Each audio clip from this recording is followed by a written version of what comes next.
हरिः ओं श्रीगुरुभ्यो नमः।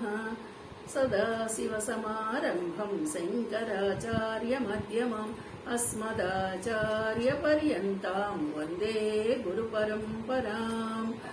ॐ सहनाववतु सहनौ भुनक्तु सह वीर्यं करवावहै तेजस्विनावधीतमस्तु मा विद्विषावहै।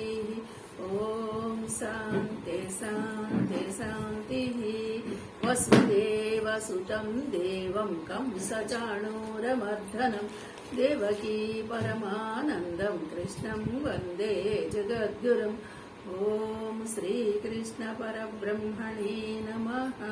श्रीमद्भगवद्गीता अदः चतुर्थोऽध्यायः జ్ఞానకర్మసన్యాసయోగః। ఈరోజు 14వ శ్లోకము 4వ అధ్యాయము. నమాం కర్మాణి లింపంతి నమే కర్మఫలే స్పృహః ఇతి మాం యో అభిజానాతి కర్మభిర్న సబధ్యతే.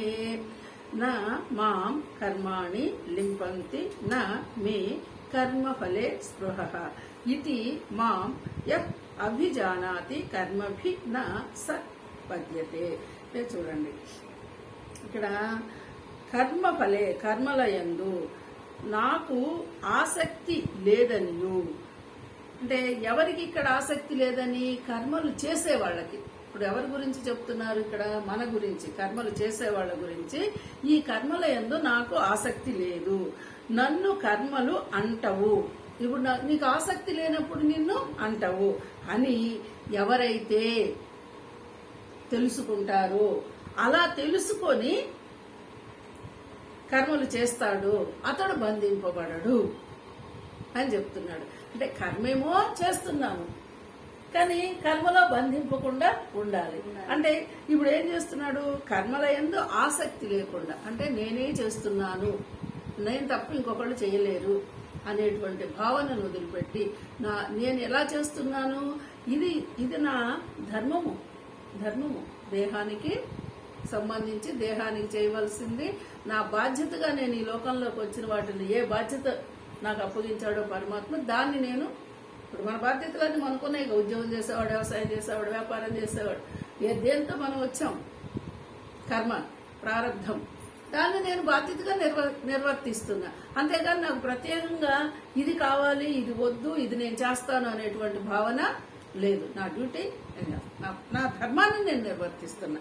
ఇలా తెలుసుకున్నవాడు ఎవరైతే ఉంటారో అతడు కర్మల చేత బంధించబడడు. అంటే ఇక్కడ నన్ను, ఇక్కడ ఏంటి మళ్ళీ నన్ను అనే పాయింట్ పెట్టుకోవాలి. భగవానుడు అంటున్నాడు నన్నుగా గుర్తించండి. దీనికి అంతటికీ కర్త, కర్మ, క్రియ ఎవరయ్యా అంటే నేనే. మరి ఆయనే చేయొచ్చుగా, మనల్ని ఎందుకు చేయమంటున్నాడు అని అడగొద్దు. ఆయన చేసేవాడు కాదు, మనమే చేసేవాడు. అయితే తాను ద్వారానే జరుగుతుందని మాత్రం గుర్తించుకోమంటున్నాడు. ఎందుకు గుర్తించమంటున్నాడు? నీ లోపల ఆ చైతన్యం ఉంటేనే నువ్వు చేస్తున్నావు. ఆ చైతన్యం లేకపోతే ఏం చేయగలవు? ఆ చైతన్యం ఎవరు? నేను నేను నేను అని చెప్తున్నాడు కదా. ఆ నేను నువ్వు గుర్తించు అని చెప్తున్నాడు. అంటే చూడండి, ఇట్లా నిన్నటి క్లాసులో చాతుర్వర్ణ్యం అని చెప్పిన దాన్ని, ఈ చాతుర్వర్ణాలు అంటే 4 వర్ణాలకి సంబంధించి ఎవరు ఏ పనులు చేస్తున్నారో అవన్నీ నా చేతే సృజించబడ్డాయ్యా, కానీ నాకు మాత్రం సంబంధం లేదు. నీవు అందులో ఉన్నావు కాబట్టి ఆ పని చేస్తున్నావు అని చెప్తున్నాడు. అంటే ఇక్కడ గుణాలను బట్టి, వర్ణాన్ని బట్టి వాళ్ళు చేస్తున్న పనులు వాళ్ళకి నేను నిర్దేశింప చేశాను. అంటే బ్రాహ్మణుడు, క్షత్రియ, వైశ్య వాళ్ళ ధర్మం ఏంటి, ఆ ధర్మం ప్రకారం నడవమని చెప్తున్నాను అంటున్నాడు. అయితే ఇక్కడ నువ్వు నడిచినా నడవకపోయినా నాకేం సంబంధము లేదు. వాళ్ళ ప్రజెంట్ అదే కదా ఉన్నది, వర్ణాన్ని బట్టి ఎక్కడా జరగట్లేదు కదా నేను చెప్తున్నాను. కాబట్టి కర్మలు ఈ విధంగా చేసినవాడు, తెలుసుకొని చేసినవాడు నన్ను అంతే అంటావు. అంటకపోతే ఏముంది, మళ్ళీ మనకు జన్మ లేదు. కర్మలు అంటుకోకపోతే, మూట కట్టుకోకపోతే జన్మ తీసుకునే అవకాశము లేదు. మళ్ళీ ఒకసారి మామూలుగా నాకు కర్మ ఫలాసక్తి లేదు కాబట్టి కర్మలు నన్ను అంటవు. ఈ విధముగా నా తత్వమును తెలిసిన వారు కర్మబద్ధులు కారు. తనకేమో కర్మలు అంటవు, ఎంత నడిపిస్తున్నాడు చూడండి. కృష్ణ భగవానుడు ఆద్యంతము యుద్ధాన్ని జయించాడు, ఎంతో మంది గోకులంలో వాళ్ళని రక్షించాడు, మళ్ళీ చూస్తే రాక్షసుల్ని చంపాడు, ఇవన్నీ చేశాడు. నాకు కర్మలు అంటున్నాడు. మరి మనమేమో చేసిన ప్రతి పనికి మూట వస్తుంది అనుకుంటున్నాము. మరి ఆయనకి మనకి తేడా ఏంటి? నాకు కర్మ ఫలాసక్తి లేదు, నాకు లేదయ్యా. నేను వచ్చాను ఈ యాదవ కులాన్ని ఉద్ధరించడానికి వచ్చానా, వాళ్ళకి మోక్షాన్ని ఇవ్వడానికి వచ్చాను. మరి కులం అంతా లాస్ట్కి అంతరించింది కదా, మరి వాళ్ళందరికీ మోక్షాన్ని ఇవ్వడానికి వచ్చానా? ఇక్కడ మరి మహాభారత యుద్ధంలో ధర్మాన్ని నిలపడానికి వచ్చానా? ఇంకా మరి రాధాకృష్ణులు అనంతమైనటువంటి ప్రేమతత్వాన్ని లోకానికి అందించడానికి వచ్చానా? మరి అది చాలా ముఖ్యమైనది కదా. అలాంటి ప్రేమతత్వాన్ని అందించడానికి వచ్చానా? భాగవత కథల్లో చెప్పినటువంటి కృష్ణ భగవానుడు ఎన్ని రకాల భాగవతంలో కథలు చెప్పాడండి. చిన్నపిల్లవాడి దగ్గర నుంచి, పూతన్న చంపిన దగ్గర నుంచి, జైల్లో పుట్టిన దగ్గర నుంచి, మరి ఆ దేవకి వసుదేవులకి 8వ సంతానంగా వచ్చినవాడు ఎన్ని ఎన్ని చిత్ర విచిత్రాలు జరిపించాడు. మరి ఇవన్నీ నాకు అంటున్నాడు కదా, నాకు అంటున్నాడు, నాకేం సంబంధం లేదంటున్నాడు. మనకు అర్థం కాని విషయమేమో అసలు అంటాడు. అసలు ఆయన సంగతి పక్క పెడదాము. మనకు అంటకుండా ఎలా ఉంటుందండి? నేను వండాను, నేను తిన్నాను, నేను పెట్టాను, నేను సంపాదించాను, ఇవన్నీ మరి రోజు మనం మనం మనం అనుకుంటున్నాం కదా. మరి ఇవన్నీ మనకు అంటకుండా ఎలా ఉంటాయి? బాగా ఆలోచించండి. ఆయన ఇన్ని పనులు చేసి నాకు అంటవన్నాడు.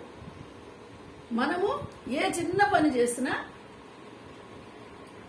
నేను చేస్తాను. తేడా ఎక్కడ ఉంది? ఆయనేమో నా కోసం అని చేసుకోలా, ఆయన నా కోసం అని చేయలా. మనము నా కోసం, లేదంటే నా ఇంటి కోసం, లేదంటే నా పిల్లల కోసం. ఇక్కడ మనము నా అనుకోని చేస్తున్నాము, ఆయన నా అనుకోలా. అందుకే కర్మలు అంటలేదు. నాకే కర్మలు అంటవని గట్టిగా చెప్పాడు అంటే అంటలేదు. మనం కూడా ఇప్పుడు మరి ఎలా ప్రవర్తించాలి? చేయడం చెయ్యాలి, నీ వాళ్లే, నువ్వు వేరే వాళ్ళకేం చెయ్యవు. కానీ అది నా వాళ్ళు అనుకోకుండా ధర్మంగా భావన చెయ్యి. అంటే దీనికి కొంచెము మనసుని ఆ విధంగా మళ్ళిస్తే ఆటోమేటిక్గా వస్తుంది. నేను చేస్తున్నాను అంతే, నాకు దీనిలో వచ్చేది లేదు, నాకేం అక్కర్లేదు అని చెప్పి ఈ భావన తెచ్చుకుంటే అది నా తత్వము అంటున్నాడు. ఇది ఇప్పుడు తత్వము అంటే ఏంటి? ఆ స్వభావము. ఇది నా తత్వము, నాకేది అంటకుండా ఉండడం నా తత్వము. మీరు కూడా అలాగా ఆ తత్వాన్ని తెలుసుకొని ఆయనలాగా నితత్వం వస్తే మహావాక్యము. తత్ అంటే అది, త్వం అంటే నేను, అసి అంటే అయి ఉన్నాను. అదే నేను అయి ఉన్నాను. ఇప్పుడు కృష్ణ భగవానుడు చెప్పిన తత్వము, ఆ తత్వమే నేను కలిగి ఉన్నాను.